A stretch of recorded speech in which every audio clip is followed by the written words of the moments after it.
Okay, let's unpack this. We are diving deep into Ezra chapter out. It's this really remarkable journey we're looking at, Hmm. chronicled right there in Ezra. We're focusing specifically on the return of a group of exiles, led by Ezra himself, traveling all the way from Babel, that's Babylon, back to Jerusalem. Yeah, and the source material we're digging into today, it's a study that really zeroes in on this specific chapter. It doesn't just give the history, but it unpacks this underlying theme, Hmm. how Ezra and this whole group really walked by faith Right. because it was a dangerous path, uncertain. Absolutely. So, our mission today really is to pull out the key insights from this study, understand the critical moments, the challenges they face, the lessons embedded in Ezra's whole journey. Yeah. What did it actually mean to rely on God for everything back then? And maybe more importantly, what could that look like for us now? It's about getting past just the surface reading, isn't it? Finding those like aha Yeah. moments that maybe stick with you later. Exactly. So, the study kicks off by introducing the people who actually made this incredible trip. Who were they? Well, it details the heads of the fathers' clans. Mhm. These are essentially the family leaders who signed up, to go with Ezra from Babel. This is all happening during King Artaxerxes' reign. And it's more than just a list of names. It gives you a sense of the families involved. You see names linked to pretty prominent lines, right? Like descendants of Pinchas and Ithamar. Those are priestly lines. Mm-hmm. Greasy lines. And even descendants of David, the royal line. Then it goes through families like Parosh, Pachotmamav, Aden, and quite a few others. Right, and the study gives just enough detail, not too much, but enough to grasp the scale. It lists the number of males officially registered with some of these families. Okay. We're talking hundreds, from several key groups joining this trip. So it wasn't just Ezra and a couple of buddies. No, definitely not. This was a pretty significant group heading back. So it paints this picture of the core group starting this, well, adventure, really. After identifying who's going, where does the story and our source material take us? Okay, so Ezra gathers everyone together by the Ahava River. They actually camp there for 3 days, and Ezra uses this time wisely to review the people. He looks over everyone, the priests who were there. And he spots a problem, a big one. Exactly. A critical missing piece emerges pretty quickly. There are no Levites, none at all in the whole Yeah. group. Okay, so why was that such a huge deal for Ezra and this whole mission? Right. What does the study say about that?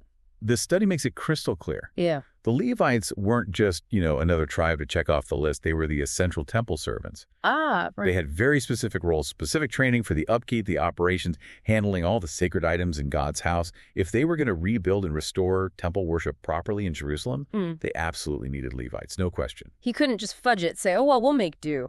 Exactly. And this is where the study really highlights Ezra's leadership, his discernment, his faith-filled approach.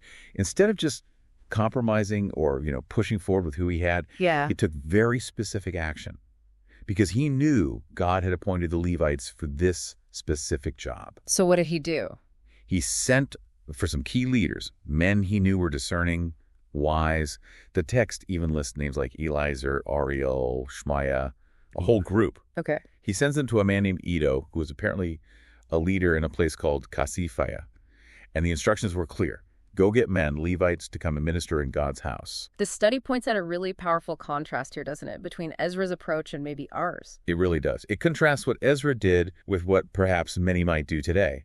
You face a shortage of the necessary people, the ones God kind of appointed. Yeah. And maybe we just lower the standard or try to make do, find a workaround. Yeah. But Ezra, he prioritized doing God's work God's way with the people God had set aside.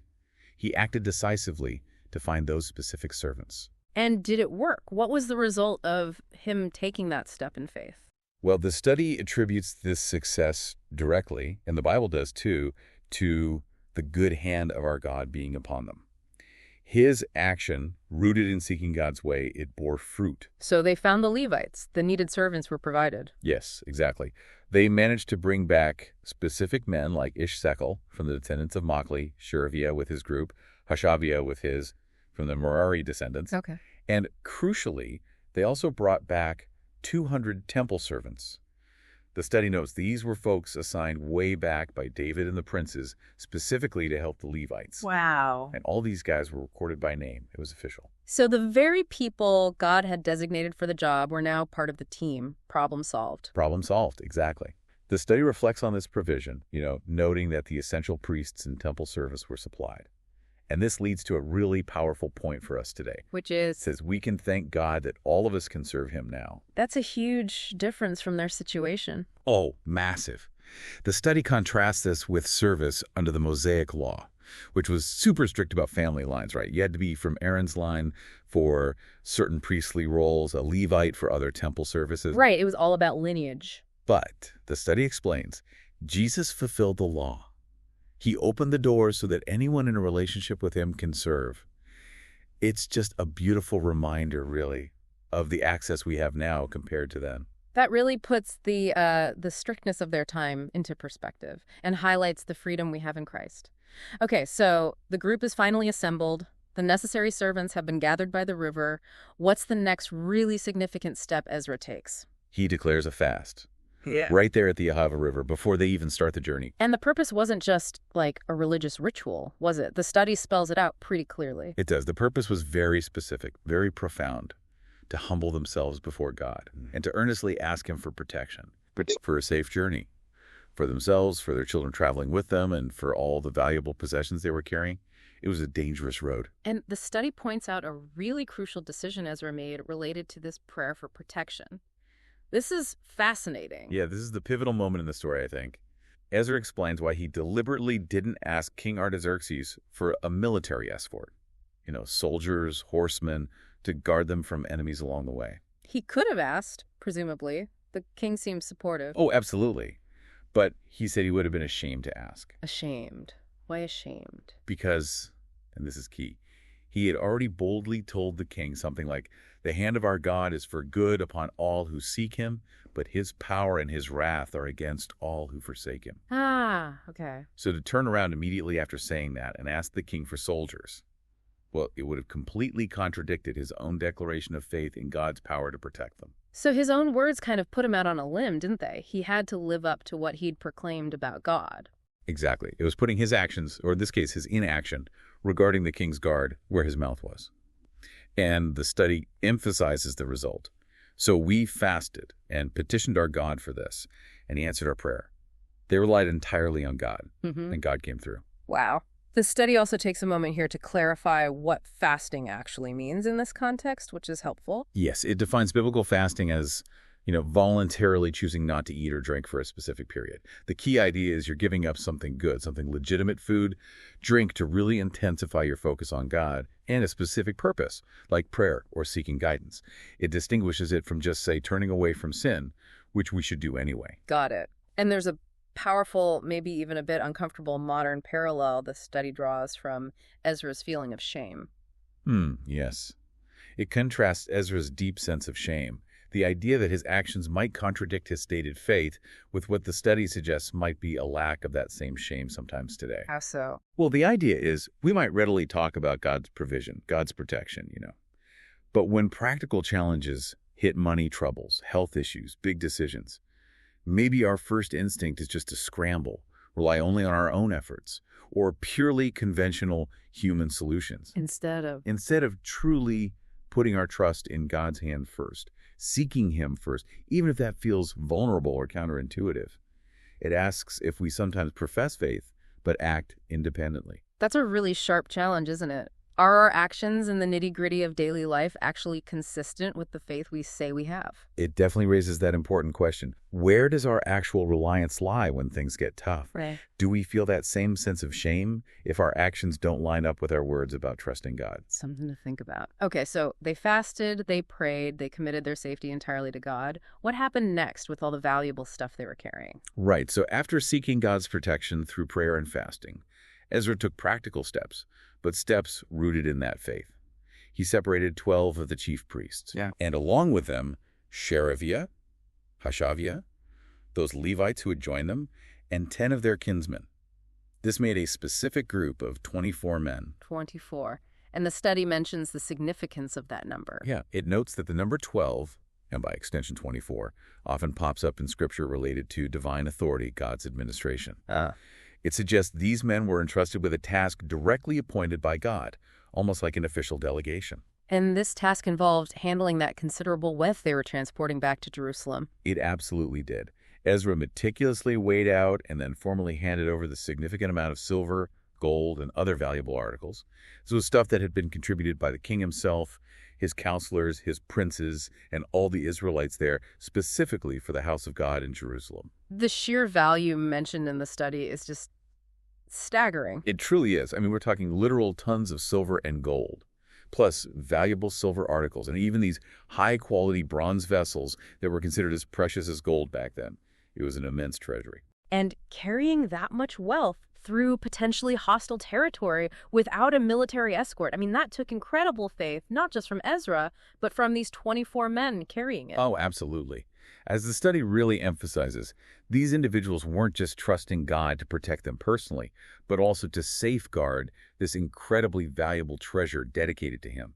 The responsibility must have felt immense. What specific instructions did Ezra give these men who were carrying all this? He gave them a really powerful charge. He basically told them, you yourselves are consecrated, set apart, holy to Adonai. And these articles, they're holy too. And the silver and the gold, they're a voluntary offering for Adonai, the God of your ancestors. Consecrated, set apart for God's specific use. That's a powerful idea. Exactly. And the implication was, because they were set apart for God and the things they carried were set apart for God, they were under his special care. He then instructed them, guard these items with utmost care. Don't lose anything. Keep watch until you can accurately weigh them again and hand them over in Jerusalem right before the leaders overseeing the work at God's house. Accountability was key. And it was specifically the priests and Levites who took on this responsibility for the transport. Yes, the study notes that this group of priests and Levites formally received the consignment, the silver, the gold, the articles to transport safely. And the study draws a really direct line from this ancient act of consecration being set apart to believers today, doesn't it? It does, yeah. It explains that Ezra's reminder you were consecrated was meant as a reassurance. Yeah. Because they were set aside for God's purpose, they could trust God would take care of them on the journey. And then the study applies the same principle to believers now. It states that we are consecrated, set apart by the Holy Spirit. We belong to God. And because of that fundamental reality, we can trust him implicitly for our journey through life and ultimately into eternity. Wow, that transforms their physical journey, carrying treasure, into such a powerful metaphor for our own spiritual journey of faith, trusting God with what he's given us. Okay, so with the treasure entrusted to these consecrated hands, they finally began the long journey. Yes, they departed from the Ahava River.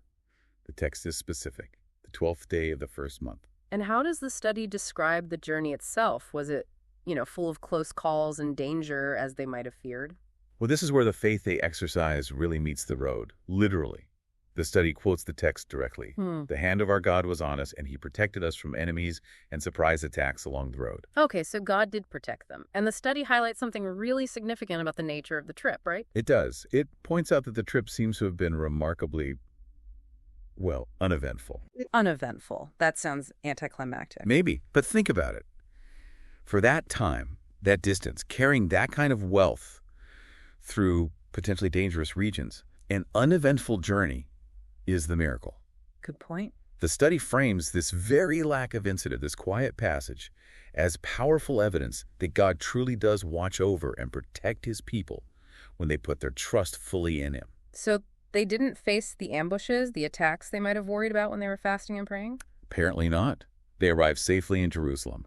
And after that long, likely exhausting journey, they took 3 days just to rest and probably recuperate. Makes sense. And the study offers a simple but really profound takeaway from this whole travel part of the story. It basically says that, like Ezra, when we combine earnest prayer with actually taking the practical steps God shows us, we can step out with confidence. We can trust that he will bring us through safely. It beautifully links our seeking God in prayer to experiencing his protection and guidance as we move forward in practical action. That's good. Okay, so they've arrived, they've rested. Now comes the important task of delivering that treasure they guarded so carefully. Yes, exactly. On the 4th day after arriving in Jerusalem, everything was brought out. The silver, the gold, the articles, they were all meticulously weighed again right there in the house of God. Full accountability. Who received them on the Jerusalem end? The study names the individuals who were responsible for receiving and verifying everything. Remo and Eleazar, who were priests, and Yuzavad and Noadiah, who were Levites, representatives from both groups. And the big question, was everything that left the Ahava River actually accounted for upon arrival? This is where the study makes another really crucial point. touching on both God's faithfulness and, importantly, human integrity. It emphasizes that the entire consignment was numbered and weighed. The total weight recorded at the start matched the total weight recorded at the end. Wow. And the absolutely striking detail is all of it was there, every last piece. Nothing was lost, stolen, or damaged during that long, dangerous journey without guards. Which is just incredible evidence of God's complete protection as they'd prayed for. Absolutely. Hmm. But the study also turns the focus back onto the integrity of those 24 men who carried it. It strongly stresses that they didn't hold anything back. They didn't skim anything off the top, didn't keep any of that immense treasure for themselves. They handed it all over, completely and honestly, for the service of the Lord as intended. And the study issues a pretty direct caution related to this for us today, doesn't it? It does. It makes the point, rather soberingly, that sadly, not everyone entrusted with offerings or resources meant for God's work today demonstrates that same level of integrity. Some fail to deliver it all. Yeah. And the study doesn't mince words. It describes this lack of full accountability and honesty as nothing less than robbing God and hindering his work. That is a sobering reminder, the responsibility that comes with handling anything dedicated to God. Okay, finally, the study covers the actions taken by the returned exiles once the treasure was safely delivered and accounted for. What did they do? Well, pretty much immediately, they offered sacrifices to God, burnt offerings, and also a sin offering. It was an act of worship, acknowledging him and also seeking atonement right upon their arrival back in Jerusalem. Does the study list the specifics? Yes, it actually details the animals offered. 12 young bulls representing all 12 tribes of Israel, 96 rams, 77 lambs, and 12 male goats, specifically as a sin offering. It was a significant, comprehensive offering to God, marking their safe return. And they also took care of the official business side of things, too. Right. They didn't forget the paperwork, so to speak. They delivered the king's official orders. The decrees Artaxerxes had given them to the king's viceroys and governors who were stationed in the region, the area beyond the Euphrates River. And what was the result of that? The study notes that as a result of receiving these official orders, these local leaders actually provided support and assistance to the people and to the ongoing work on God's house in Jerusalem. So that official recognition helped smooth the way. So, the whole journey, which started with such dependence on faith, marked by God's clear protection, it really culminated successfully. Safe arrival, full delivery of resources, proper worship initiated, and even securing administrative support for the work ahead. Yeah, it's really a complete picture, isn't it? Faithfulness on their part, leading to faithfulness from God, and then enabling more faithful work. Okay, looking back at this whole deep dive into Ezra chapter 8, what are the main sort of standout themes or takeaways that the study really emphasizes? I think first, Ezra's clear leadership. It was faith-driven, yes, but also involved careful planning, just totally reliant on God, ultimately. Then there's that crucial step of seeking out the specific God-appointed servants of the Levites rather than compromising standards. Yeah, that was key. Then the profound choice, that declaration of dependence, relying solely on God's protection through prayer and fasting, deliberately choosing not to rely on human power, like the king's army, and of course the meticulous care and absolute integrity shown in handling those sacred resources. And woven through absolutely all of it is the clear demonstration of God's faithfulness in response to their faith. Yes, exactly. God honoring their trust, honoring their obedience by bringing them and everything entrusted to them safely to their destination. Nothing lost, everything accounted for, just complete protection and provision. So here's where it gets really interesting for us, maybe building on that challenge the study presented earlier about shame and reliance. Think about the study's contrast. Ezra felt shame at the very thought of his actions, asking for guards, contradicting his words about trusting God. Compare that with the modern tendency the study points to, where maybe we profess faith, talk about God's power, but when real challenges hit, our gut reaction is still to rely primarily on our own strength, our own plans, or conventional wisdom. Yeah, that contrast really does force you to look inward, doesn't it? It truly does. So here's the final thought for you, the listener. How does that specific contrast challenge you this week? How can you walk by faith in more practical, tangible ways? Especially when it comes to the things God has entrusted to you. Maybe it's your time, your skills, your finances, the responsibilities He's giving you at home or work. It's a challenge to really consider if our actions truly align with the God we say we trust, something to mull over.